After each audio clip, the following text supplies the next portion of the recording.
everyone, welcome back to our YouTube channel, Becoming a ROS Developer here at The Construct.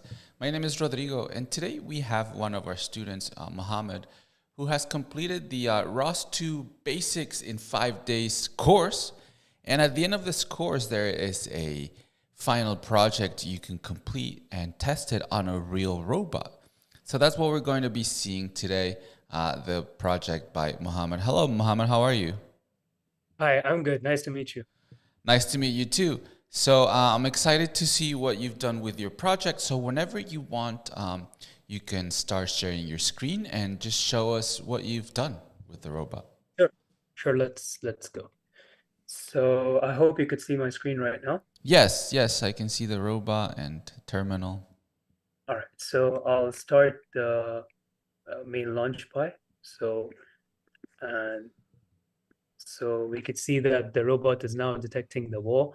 Once it starts the path, then I'll start talking about my how I completed the project. I have a presentation that I'll go through. Great. So right now it's what is it doing, you said? So right now it's detecting the wall. So it detects the wall, it moves at a certain distance away from the wall, and then what's it going to do is it's going to align with the wall, and then it's going to start its wall following procedure. I see. And while it's doing the wall following procedure, odom recorder starts up, and then the recording for the distance values is starting to be stored in an array.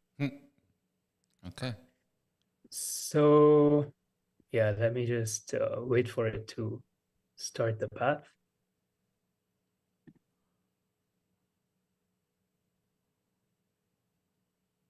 All right, so it has started the path, and as you can see here, it's measuring the current total distance it has traveled. So while it's doing that, I'm sorry, it's a bit slow, but don't worry. So I'll start with the presentation. So as mentioned, my name is Mohammed Ghasef. I graduated from Texas A&M, and now I'm currently at University of Houston, class of 2025.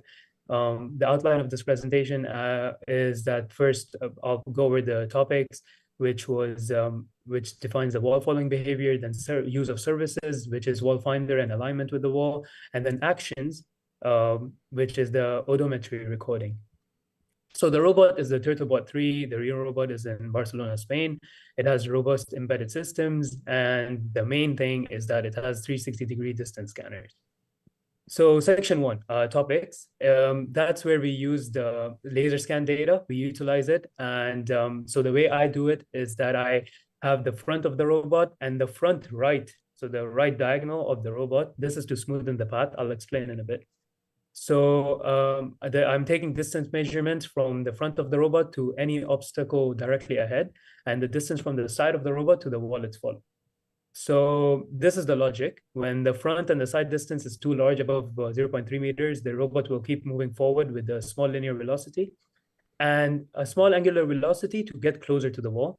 So as you can see here right now, probably it has done the path, and now because it detected the wall here, now it's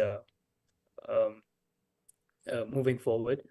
So when the front and the side distance is within optimal range, the robot moves forward without turning, right? And when the front and side distance is too small, the robot slows down its forward movement and turns left to avoid colliding, as we just saw, because it reached the corner. So challenges. The first challenge I found out was that the simulation robot is not same as the real robot. So what does that mean? So the laser indexes of the front and the side were unknown to me. I thought they were like the simulation 0 and 270. Well, that's not the case. And there were abrupt changes in velocity. So the approach I took was that I went onto the real robot. I used teleoperation, and I made the robot stand in front of a wall. Once I did that, I iterated through all the laser indexes, and then I found out the one with the smallest distance. Smallest, yeah. So this gave me now I had an idea what's the smallest one. And I did the similar thing by parking the robot right next to the wall. So I would know which one is the right side. Now, when there was abrupt changes in velocity, when the robot is carrying its path, what I did was I used the function which is like a dynamic speed calculation. And what it does, it prevents robot from changing its speed in a fast manner. So it avoids like a fast acceleration. So it's like a smooth impact. So section 2 services. So when a request is made to find the wall, the robot executes the wall finding strategy. The way it works is it adjusts its orientation, then its position from the wall. As you saw, it was backing out and it's moving away. And then the final orientation, which is aligning with the wall. The way I do it is that it constantly publishes movement commands. And then it has a tolerance that I can set. So if it's within that tolerance, it stops. It says that it has done that. Okay. And so after achieving alignment, the robot stops its movement by publishing a zero velocity command.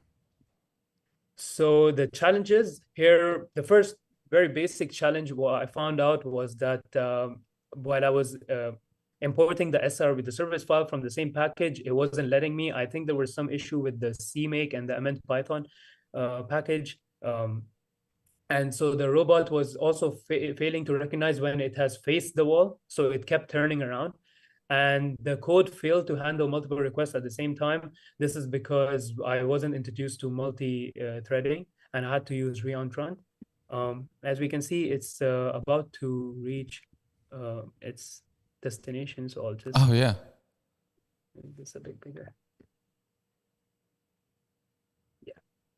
So as you can see, it has reached that's the list. Yeah, and that's the list of the recording of the thing. And then as you can see here, sorry, it would say lab complete, ending odometry recordings. And why did you press Control C or why I think there's like a node killing in there? Oh yeah, I think I was working on stopping the robot after lab complete. So and it killed. You did shutdown or something of RCPI shutdown, and yeah. So because it was I was having issues with internode communications. Okay.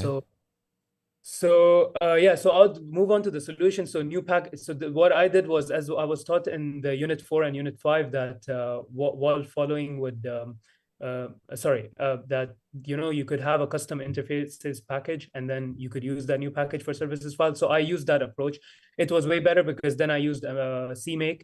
I introduced a tolerance so the robot stops when it has aligned enough with the wall, because if there is no tolerance and you want it to stop exactly at the required angle, what it would do is once it has passed that angle, and because the time, you need to have like a time that it would stop and check, that it has reached or not. If that keep rotating, because it would never find its exact angle.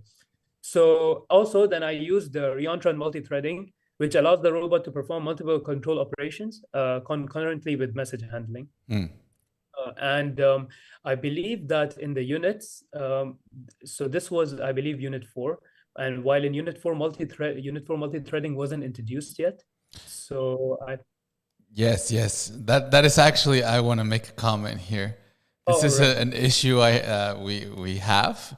And because we tell the students to start with the service units, with the service section before the multi-threading. So I'm going to make this change already to change that instruction until after the multi-threading in executors unit. Right. So people aren't like, well, what do I do now? Yes. Yeah, so like make Unit 5 before Unit 4. Exactly.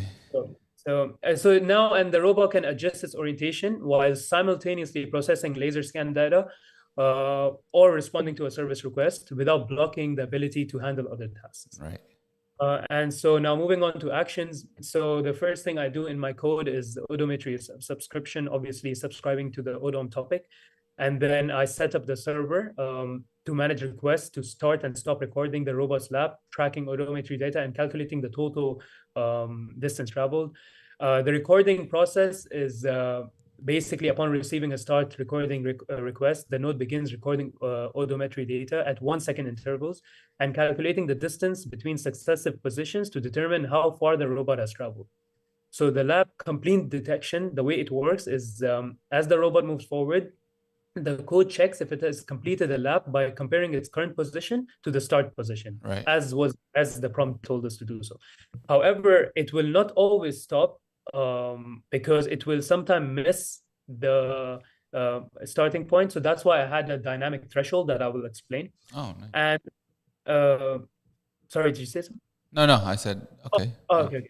So, and the action completion is when once a lap complete is detected, the action server signals success, and the node provides feedback on the total distance traveled and the recorded positions throughout the lap. And as you can see, it gave us all the coordinates.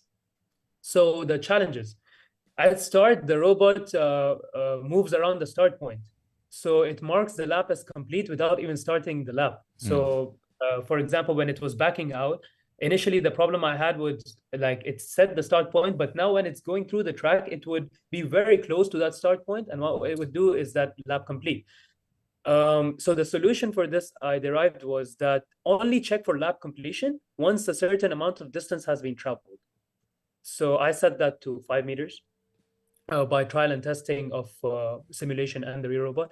And the robot does not always reach the exact location where it started. So the lap is never marked complete. So what I did was, as the robot nears the completion of a lap, it should be getting closer to the start point because it's a circuit. Therefore, the threshold for lap completion should become more lenient as it's approaching lap completion. So, for example, from 5 centimeters, it would gradually increase to 10 centimeters. And then I said, because I used the minimum function, it would never allow it to go above a certain value, because then that wouldn't make sense, right? So it was always locked. So it would always choose the minimum value. And yeah, so this was a quick overview of the project. Here are the references, and thank you for listening. Awesome. Well, thank you. Let me change the screen here. Okay, we're good. Okay, well, congratulations, Mohammed. It's a really nice project. Let me go through some things I liked.